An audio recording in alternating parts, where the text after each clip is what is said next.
শুকরিয়া সেই মহান আল্লাহ সুবহানাহু ওয়া তাআলার দরবারে, যে মহান আল্লাহ সুবহানাহু ওয়া তাআলা আমাদেরকে জুমার দিনে আল্লাহ তাআলার ঘরে আসার তৌফিক দান করেছেন। এজন্য সেই মহান রবের দরবারে প্রাণ খুলে শুকরিয়া আদায় করছি আলহামদুলিল্লাহ। দরুদ পড়ছি রাসূল করিম সাল্লাল্লাহু আলাইহি ওয়াসাল্লামের প্রতি। আল্লাহ সুবহানাহু ওয়া তাআলা যাকে পূর্ণ শরিয়াত দিয়েছেন, আল্লাহ সুবহানাহু ওয়া তাআলা সূরাতুল মায়েদার ভিতরে ঘোষণা করছেন, আল ইয়াউমা আকমালতু লাকুম দীনাকুম ওয়া আতমামতু আলাইকুম নি'মাতি ওয়া রাদিতু লাকুমুল ইসলাম দীনা। আল্লাহ সুবহানাহু ওয়া তাআলা ঘোষণা করছেন যে আমি তোমাদের দ্বীনকে পরিপূর্ণ করে দিলাম, ওয়া রাদিতু লাকুমুল ইসলাম দীনা, এবং ইসলামকে তোমাদেরকে আমি দিয়ে আমি আল্লাহ সুবহানাহু ওয়া তাআলা নিজেই খুশি হয়েছি। সুবহানাল্লাহ। এজন্য ইন্নাদ দীনা ইনদাল্লাহি ইসলাম। আল্লাহ রাসূল সাল্লাল্লাহু আলাইহি ওয়াসাল্লামকে আল্লাহ সুবহানাহু ওয়া তাআলা প্রেরণ করেছেন যে শরিয়াত দিয়ে, এই শরিয়াতের ভিতরে মানব জাতির যা কিছু প্রয়োজন সমস্ত কিছু আল্লাহ তাআলা রাব্বুল আলামিন তিবিয়ানান লিকুল্লি শাইইন, প্রত্যেকটা বিষয় খুলে খুলে আল্লাহ সুবহানাহু ওয়া তাআলা বর্ণনা করেছেন। সুবহানাল্লাহ। আমরা সূরাতুল মায়েদার আজকে এই আয়াতের সংক্ষিপ্ত কিছু কথা আমরা শুনব। দেখেন, আমরা কোরআন কারীমের যে কথা, রাসূল করিম সাল্লাল্লাহু আলাইহি ওয়াসাল্লামের যে সুন্নাহ, এটার দ্বারা আমরা উপকৃত হওয়ার সাথে সাথে আমাদের আমলের জিন্দেগিতে যদি আমরা এটা নিয়ে নিই, তাহলে আমাদের এই কথার দ্বারা আমাদের উপকৃত হবে। যেমন রাসূল করিম সাল্লাল্লাহু আলাইহি ওয়াসাল্লাম বলেছেন যে জুমার দিন এমন একটা গুরুত্বপূর্ণ দিন, যে সময়টা আল্লাহ সুবহানাহু ওয়া তাআলা বান্দা যা কিছু দোয়া করে আল্লাহ তাআলা কবুল করে নেন। সুবহানাল্লাহ। এখন সাহাবা একরাম রাদিয়াল্লাহু তাআলা রাসূল করিম সাল্লাল্লাহু আলাইহি ওয়াসাল্লামকে জিজ্ঞেস করেছেন, যে ইয়া রাসূলুল্লাহ, জুমার দিন এত গুরুত্বপূর্ণ কেন? তার অন্যতম একটি কারণ হলো আল্লাহ সুবহানাহু ওয়া তাআলা এই জুমার দিনে পৃথিবী, আল্লাহ সুবহানাহু ওয়া তাআলা এই জুমার দিনেই আল্লাহ তাআলা আদম আলাইহিস সালাতু ওয়াস সালামকে সৃষ্টি করেছেন। আবার এই জুমার দিনেই আল্লাহ তাআলা রব্বুল আলামিন পৃথিবীটা ধ্বংস করে দিবেন। তো এই যে জুমার দিনের গুরুত্ব, এটা আমাদেরকে বোঝা লাগবে। রাসূল করিম সাল্লাল্লাহু আলাইহি ওয়াসাল্লাম বলেছেন যে কোন ব্যক্তি যদি জুমার দিনে সূরাতুল কাহফ পড়ে, এটা আমরা বারবারই বলি যে নামাজে আসার আগে, জুমার নামাজে আসার আগে সূরাতুল কাহফের 10 আয়াত এটা মুখস্থ করার চেষ্টা করে। একজন ব্যক্তি যদি 10টা আয়াত এক মাসে যদি একটা আয়াত মুখস্থ করার চেষ্টা করে, তাহলে সূরাতুল কাহফের 10 আয়াত মুখস্থ করতে তার কত মাস লাগবে? 10 মাস লাগবে। একেবারে যে কিছুই পারে না, তারও মানে 1 বছরে কি করতে পারবে? সে যদি চেষ্টা করে যে না, আমি একটা আয়াত এক মাসে মুখস্থ করব। এক আয়াতে, প্রথম আয়াতে আছে আলহামদুলিল্লাহিল্লাযী আনজালা আলা আবদিল কিতাবা ওয়া লাম ইয়াজআল লাহু ইওয়াজা।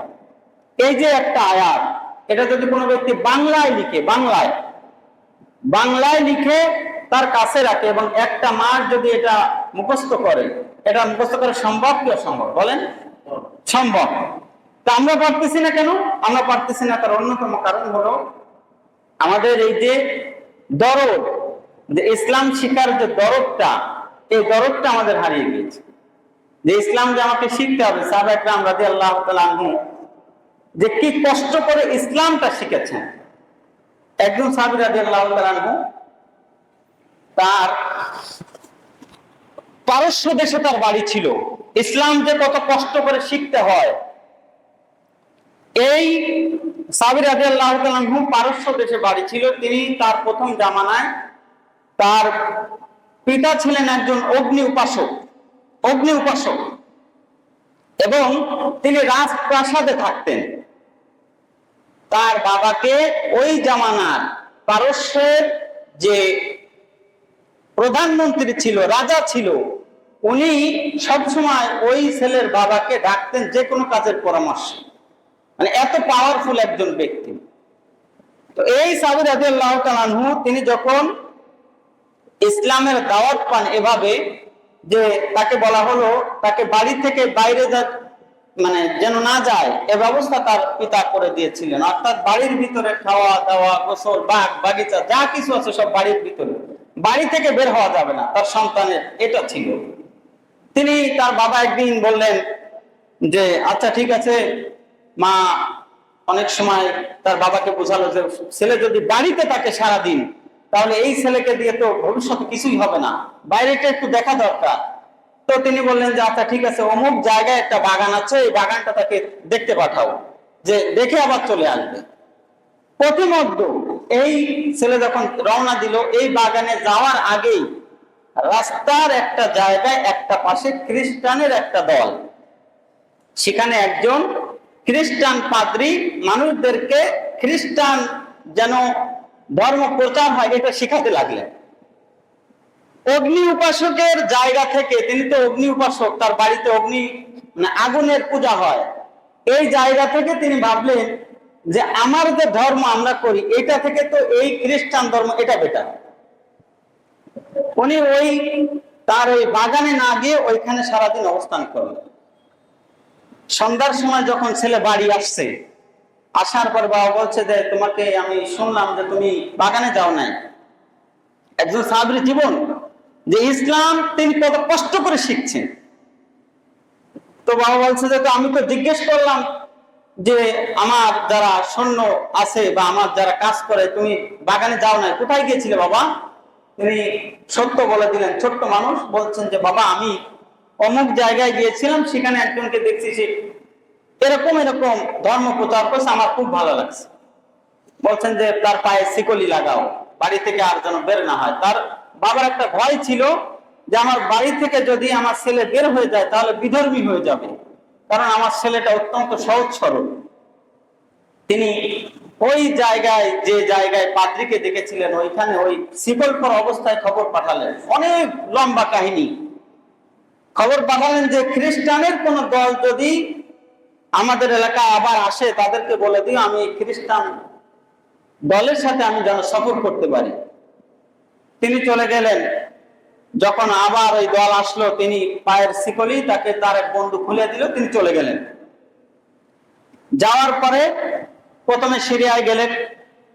এই যে বিশাল সফর, একজন রাজপুত্র ছেলে যে মর্যাদা, সে মর্যাদা নিয়ে চলে। এই সফরের ভিতরে তার কাছে কিছুই নাই, খাদ্যের কষ্ট, অন্নের কষ্ট, বস্ত্রের কষ্ট। অবস্থায় সিরিয়ায় গেলেন, যাই এক পাদ্রীর কাছে উঠলেন, খ্রিস্টান। আপনারা জানেন যে আমরা যেমন ইসলাম ধর্মের যে সমস্ত আলেম ওলামা আছি, খ্রিস্টান ধর্মে এরকম পাদ্রী আছে, তাদের মানুষদেরকে খ্রিস্টান ধর্ম প্রচারের জন্য এই পাদ্রীর কথা সবাই শুনে। তো যে পাদ্রীর জায়গায় গিয়ে উঠলেন, তিনি ওঠার পরে দেখলেন যে মানুষরা দলে দলে এই জায়গায় মানুষ আসে দিন শিখার জন্য। তিনি এখন পর্যন্ত ইসলামের ছায়া ফোঁটাও তিনি পান নাই। তিনি দেখলেন যে মানুষ যে দান দেয়, দক্ষিণা দেয়, মানুষ যে টাকা পয়সা দেয়, সোনা দানা দেয়, এই সোনা দানাগুলো সব এই পাদ্রী নিয়ে একটা গোপন আস্তানায় লুকিয়ে রাখেন। যেহেতু তিনি এটা প্রদর্শন করলেন এবং সেখানে থাকার সুযোগ হলো, পাদ্রী ইতিমধ্যে মারা গেল। যাওয়ার পরে সব মানুষজন আসছে যে এত ভালো পাদ্রী, এত ভালো একজন মানুষ ছিল, তাকে সোনার খাটিয়ায় করে তাকে নিয়ে যাওয়া হবে। তো এই প্রতিমধ্যে এই ছেলেটি বলল যে না, তোমরা যাকে ভালো পাদ্রী বলতেছো, আসলে তার কর্মকাণ্ড এরকম এরকম ছিল। বলছে যে প্রমাণ দেখাও। তো গোপন আস্তানায় তাকে ঘরের মধ্যে নিয়ে যাওয়া হলো, সোনা দানা সব। ওই জায়গায় মানুষগুলি সব তাকে এবার কেউ জুতা ছড়ে মারলো, কেউ বললো যে একে চিতায় বর্ষ করে দাও, এরকম আমাদের পাদ্রী আমাদের চাই না। এর পরবর্তীতে ওই জায়গায় আরেকজন পাদ্রী আসলো। আসার পরে যে ইতিমধ্যে সে দেখেছে যে যে ব্যক্তি সোনা দানা পুঞ্জীভূত করে রেখেছে আর নিজের জন্য করে রেখেছে, তার অবস্থা কি হয়।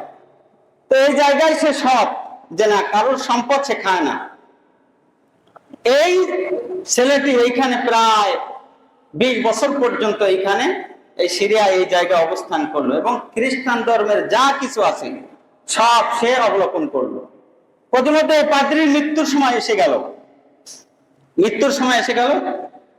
ওই যুবক তখন আরো বয়স হয়েছে, ভারিত্ব এসেছে, সিরিয়ার সব মানুষ তাকে চেনে এখন যে পাদ্রীর খাদেম, এবং এই পাদ্রী মরার পরে তার জায়গা অবস্থান করবে এই ছেলেটি। তখন যখন মারা যাচ্ছে তখন বলতেছে, দেখেন আমি সত্য খোঁজার জন্য আমি আমার বাড়ি থেকে বের হয়েছিলাম, আপনি তো মারা যাচ্ছেন, এখানে সিরিয়ার ভিতরে আর তো কেউ নাই এরকম আপনার মতন জ্ঞান বুদ্ধি, আমি কোথায় যাব?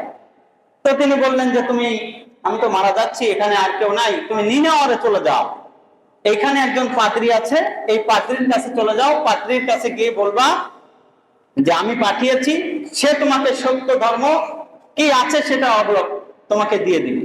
তিনি সিরিয়া থেকে নিনেওয়ারে গেলেন। নিনেওয়ারে যাওয়ার পথে আরো 2-3 জন পাদ্রীর সাথে দেখা হলো। এমন তো অবস্থায় এই নিনেওয়ারে গেলেন, যাওয়ার পরে খুঁজতে লাগলেন, খোঁজার পরে ওই সেই পাদ্রীকে পেলেন। পাওয়ার পরে ওই পাদ্রীরাও কিছুদিন পরে মারা যাবে। ওই পাদ্রীর কাছে কিছু ছাগল ছিল আর কিছু বকরি ছিল, এইগুলা দিয়ে এই পাদ্রী মানুষের কোনো কিছু তিনি গ্রহণ করেন না, নিজে নিজেই তিনি মানুষদেরকে দাওয়াত দেন। এই পাদ্রীর কাছে গিয়ে যখন পৌঁছালেন তখন বললেন যে ঠিক আছে, আমিও তো কিছুদিন পর মারা যাবো, তবে আমি শুনেছি যে মক্কার দিকে একজন মানুষ সে মদিনায় আসবে, পৃথিবীর একদম শেষ লগ্নে এমন একজন মানুষ আবির্ভূত হবে, তার কাছে যদি তুমি যাও তাহলে তুমি সত্য ধর্ম খুঁজে পাবা। দেখেন ইসলাম শেখার জন্য যে দরদ, মানে সত্য ধর্ম খোঁজার জন্য যে দরদ, এই দরদটা আমাদের না থাকার কারণে, না বুঝার কারণে আমাদের অবস্থা, আমরা খুতবা শুনতেছি বাট কোনো পরিবর্তন নাই, কোনো পরিবর্তন আমাদের ভিতরে নাই। তিনি চলে গেলেন, ওই যে কিছু ছাগল পাইছিলেন, বকরি, এগুলো দিয়ে বললেন যে কাফেলার ভিতরে, এর ভিতরে আরো অনেক পাদ্রী, অনেক লম্বা একটি ঘটনা তার জীবনে, সাহাবা রাদিয়াল্লাহু তাআলা আনহুর জীবনে, তিনি এর ভিতরে আরো অনেকগুলো পাদ্রী তিনি চেঞ্জ করেছেন, কিন্তু কারো কাছে গিয়ে সত্য ধর্ম তিনি খুঁজে পান নাই। কারণ শেষ যে ব্যক্তি মারা যাবে বলছে যে মদিনায় তো তখন নাম হয় না, তখন ইয়াসরিবে একজন লোক আসবে, এই ব্যক্তিকে 3টা জিনিস যদি তুমি দেখো, কয়টা জিনিস? 3টা জিনিস যদি তুমি দেখো তাহলে বুঝবা যে এই ব্যক্তি হলো সত্য ধর্মের মানুষদেরকে দাওয়াত দেয় এবং তিনি সত্য ধর্মের উপরে আছেন। ইয়াসরিবে যিনি ভ্রমণ করবেন অর্থাৎ আসবেন, তিনি আর কেউ নন, তিনি হলেন মুহাম্মদুর রাসূলুল্লাহ সাল্লাল্লাহু আলাইহি ওয়াসাল্লাম। তিনি কাফেলা বহু দূর যেতে হবে, যে ছাগল ছিল এই ছাগল একটা কাফেলাকে দিয়ে বললেন যে আমাকে ইয়াসরিবে পৌঁছে দাও। তো এই যে কাফেলার মালিক ছিল, দুষ্ট লোক ছিল, ইতিমধ্যে সাহাবী রাদিয়াল্লাহু তাআলা বয়স হয়ে গিয়েছে প্রায় 80 বছর হয়ে গিয়েছে, অর্থাৎ বৃদ্ধ হয়ে গিয়েছে। তিনি এই ছাগল দিয়ে তিনি কাফেলায় ভ্রমণ করলেন। প্রতিমধ্যে এই দুষ্ট মালিক তাকে বিক্রি করে দিল, তার এক দোস্তর কাছে বিক্রি করে দিল, যে বললো যে তুমি এর সাথে যাও তাহলে তোমাকে এসটিও পৌঁছে দেবে। আসলে বাড়ি নিয়ে গিয়ে তাকে বললো যে তোমাকে বিক্রি করে দেওয়া হচ্ছে, তোমাকে আমার কাছে বিক্রি করে দেওয়া হয়েছে, সুতরাং অর্থ মুদ্রা দাও আর না হলে আমার কাজ করো। এই বৃদ্ধ বয়সে প্রচন্ড কষ্ট করে তিনি রাসূল কারীম সাল্লাল্লাহু আলাইহি ওয়াসাল্লাম তিনি যে আনিত সত্য ধর্ম নিয়ে আসতেছেন এটা কি করলেন? খোঁজ করতে লাগলেন। ইতিমধ্যে আল্লাহ সুবহানাহু ওয়া তাআলা বলছেন, কোন ব্যক্তি যদি আল্লাহকে পাইতে চায় আল্লাহ সুবহানাহু ওয়া তাআলা তাকে পাওয়ার জন্য সহজ করে দেন। সুবহানাল্লাহ। ইয়াসরিব থেকে তার এক বন্ধু আসলো তার বাড়িতে, ওই যে আসার পরে বলতেছে যে শোনো, আমার বাড়িতে তো কোনো কাজকর্ম করবে, আমার বিশাল খেজুর বাগান, এরকম কোনো লোক নাই, সুতরাং তোমাকে যে দেখতেছি তোমার বাড়িতে একজন বৃদ্ধ কাজ করতেছে, একে আমাকে তুমি দিয়ে দাও না, কত স্বর্ণ মুদ্রা চাও আমি দিয়ে দিব। তা বলছে যে আমি যা কিনেছিলাম তার থেকে আরো 5 গুণ লাভে যদি আমি একে দিয়ে দিতে আমার তো সমস্যা নেই। 5 গুণ লাভে বলেন যে এই স্বর্ণ মুদ্রা দিয়ে আমি কিনেছিলাম, আমাকে এই স্বর্ণ মুদ্রা দিতে হবে। তো বলে ঠিক আছে তোমাকে দিয়ে দিলাম। ওই ব্যক্তি ইয়াসরিবের ওই ব্যক্তি তাকে ক্রয় করে নিয়ে ইয়াসরিবে চলে গেল। মানে ইয়াসরিবের নাম মদিনা রেখেছিলেন মুহাম্মদুর রাসূলুল্লাহ সাল্লাল্লাহু আলাইহি ওয়াসাল্লাম। ইতিমধ্যে রাসূল কারীম সাল্লাল্লাহু আলাইহি ওয়াসাল্লাম মক্কা থেকে মদিনায় আসবেন। তিনি ওই সময়ে বৃদ্ধ বয়স, প্রচন্ড কষ্ট করান তাকে দিয়ে। আপনারা জানেন দাসের যে অবস্থা ছিল ইসলামের প্রারম্ভ যুগে, মানে দাসদের সাথে কি অমানবিক আচরণ করা হতো, এটা ইতিহাসের পাতা খুলে আপনারা বুঝতে পারবেন। একটা কাজের জন্য এমনও হয়েছে যে সারাদিন খেজুর গাছ তলায় তপ্ত রৌদ্রে তাকে দাঁড় করে রাখা হয়েছে। এরকম সিচুয়েশন নিয়ে ইসলাম শিখার জন্য, শুধুমাত্র সত্যকে দেওয়ার জন্য তিনি প্রতিদিন এরকম ইয়াসরিবের মানুষদের কাছে এসে বলেন যে তোমাদের ভিতরে কেউ কি আসছেন এমন কোন ব্যক্তি যে ব্যক্তি আগে পরে এখানে আসেন না। তো খোঁজ নিয়ে যান যে দীর্ঘদিন কেউ আসেন না। পরবর্তীতে তিনি শুনলেন ইয়াসরিবে একজন ব্যক্তি আসছেন মক্কা থেকে, এবং তাকে স্বাগত জানার জন্য প্রত্যেক মদিনাবাসী সবাই রাস্তায় গিয়ে তালাআল বাদু আলাইনা মিন সানিয়াতিল বিদা এটা বলার জন্য রাস্তায় গিয়ে প্রতিদিন দাঁড়িয়ে থাকেন। তিনি খেজুর গাছের মাথায় ছিলেন। এমত অবস্থায় রাসূল করিম সাল্লাল্লাহু আলাইহি ওয়াসাল্লাম মদিনায় প্রবেশ করলেন। সুবহানাল্লাহ বলেন।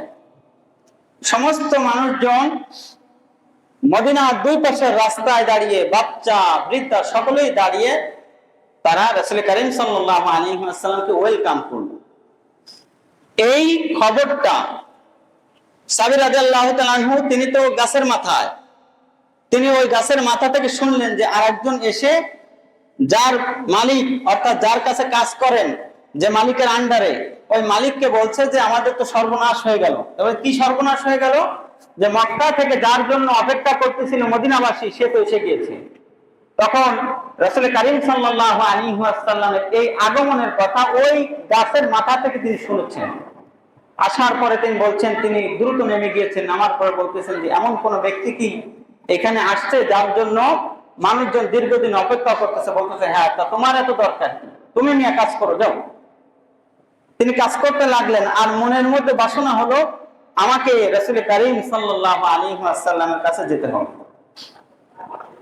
কিন্তু তাকে চিনব কিভাবে? তিনি যে সত্য ধর্মে মানুষদেরকে আহ্বান করেন, যে ইসলাম যে সত্য ধর্ম, এটা তাকে চিনব কিভাবে? ওই যে পাদ্রী শিখাই দিছিল তিনটা কথা। এক নম্বর, যে তিনি কোন ব্যক্তি যদি তাকে সাদাকার কোন মাল দেন, তিনি এটা খান না। সাদাকার মাল দিলে কি করেন না, কিন্তু হাদিয়া দিলে তিনি এটা নেন।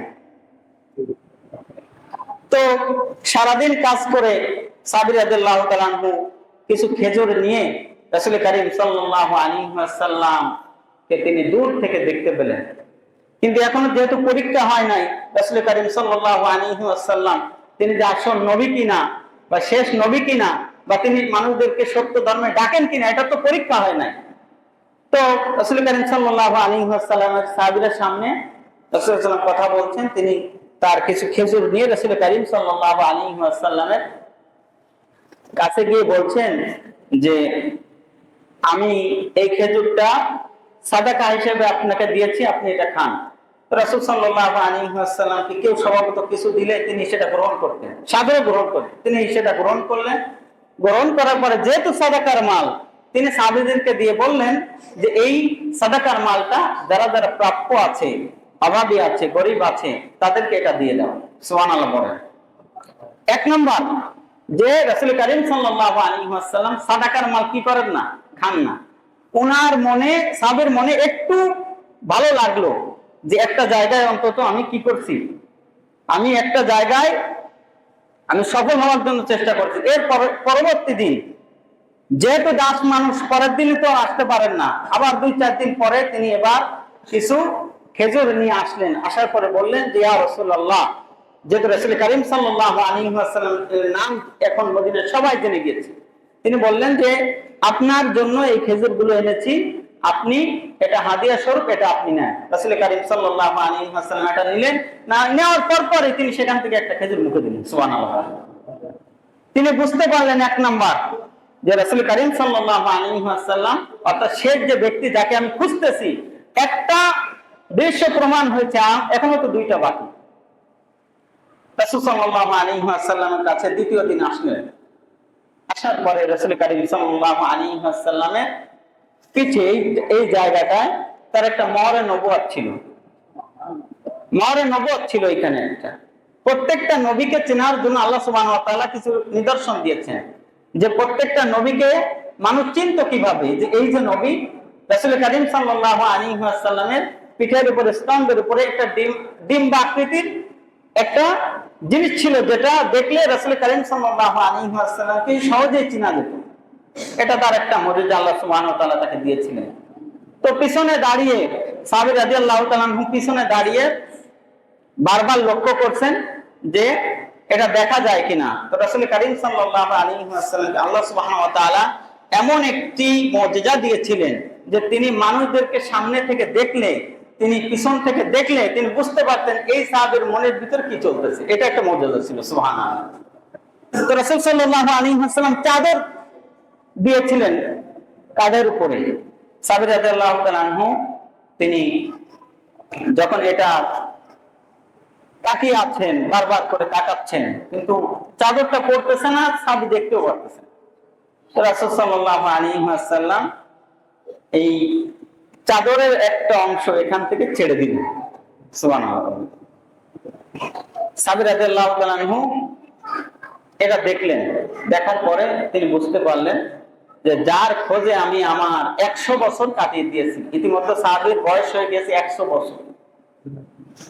পারস্যের রাজাধিরাজ যার পিতাকে খুঁজে প্রত্যেকটা কাজের জন্য, যার বাড়িতে মনোরম দৃশ্য, চাকর বাকরের কোনো অসুবিধা নাই, যার খাদ্যের কোনো অসুবিধা নাই, শুধুমাত্র সত্যকে খোঁজার জন্য, শুধুমাত্র সত্যকে জানার জন্য তিনি তার সমস্ত জীবন কোরবান করে দিয়েছেন। কোথায় পারস্য আর কোথায় মদিনা, এর ভিতরে তার বয়স হয়ে গেছে 100 বছর। তিনি দেখলেন, চোখের পানিটা ছেড়ে দিলেন। দেখার পরে রাসূল কারীম সাল্লাল্লাহু আলাইহি ওয়াসাল্লামকে গিয়ে জড়িয়ে ধরলেন। তিনি বুঝতে পারলেন ইনি শেষ নবী, ইনি সত্য ধর্মে মানুষদেরকে আহ্বান করবেন এবং যার কাছে গেলে ইসলাম পাওয়া যাবে, যার কাছে গেলে সত্য পাওয়া যাবে, এই সত্য নেওয়ার জন্য আমার 100 বছর আমার রাস্তায় রাস্তায় গিয়েছে। তিনি রাসূল কারীম সাল্লাল্লাহু আলাইহি ওয়াসাল্লামকে জড়িয়ে ধরে কাঁদতে লাগলেন। রাসূল কারীম সাল্লাল্লাহু আলাইহি ওয়াসাল্লাম তাকে জড়িয়ে ধরলেন, ধরার পরে বললেন যে এই সাহাবী তার যে জীবন কোরবান করেছে, তিনি বললেন ইয়া রাসূলুল্লাহ, আপনি আমার জীবনের কাহিনীটা একটু শুনুন। এই সাহাবী রাদিয়াল্লাহু তাআলার সামনে বসিয়ে রাসূল সাল্লাল্লাহু আলাইহি ওয়াসাল্লাম তার জীবনের অধ্যায়গুলি, কিভাবে কোথা থেকে কোথায় গিয়েছেন শুধুমাত্র ইসলামকে সত্যকে খোঁজার জন্য, আজকে এখানে পৌঁছেন। রাসূল সাল্লাল্লাহু আলাইহি ওয়াসাল্লাম চোখ থেকে পানি পড়ে তার দাড়ি মুবারক বেঁচে গিয়েছে। এই সাহাবীর নাম হলো হযরত সালমান ফারসি রাদিয়াল্লাহু তাআলা। এই যে সত্যকে খোঁজার জন্য, অর্থাৎ তার যে দরদটা থাকা দরকার, এই যে ইসলামকে জানার জন্য যে দরদটা থাকা দরকার, এই দরদটা আমাদের মাঝ থেকে হারিয়ে গিয়েছে। কথা বুঝতে পারছেন? এই দরদটা হারিয়ে গিয়ে কি হয়েছে, আমরা এমন ভাবে বস্তুবাদী হয়েছি, মানে দুনিয়ার চাকচিক্য, দুনিয়ার বস্তুকে আমরা এমন ভাবে দেখি, পৃথিবীর অন্য কোনো কিছু এভাবে আমরা আর দেখি না। প্রমাণ এই যে ঢাকার মিরপুরে ছেলে সরকারি মন্ত্রণালয়ের যুগ্ম সচিব, মোংলা বন্দরের বড় একজন অফিসার, আর এক ছেলে বুয়েটের শিক্ষক, মেয়ে ঢাকার একটা সুনামধন্য স্কুলের শিক্ষিকা। কোরবানির ঈদ গিয়েছে, আমরা সবাই তো বাড়ি করেছি, ঠিক কিনা বলেন?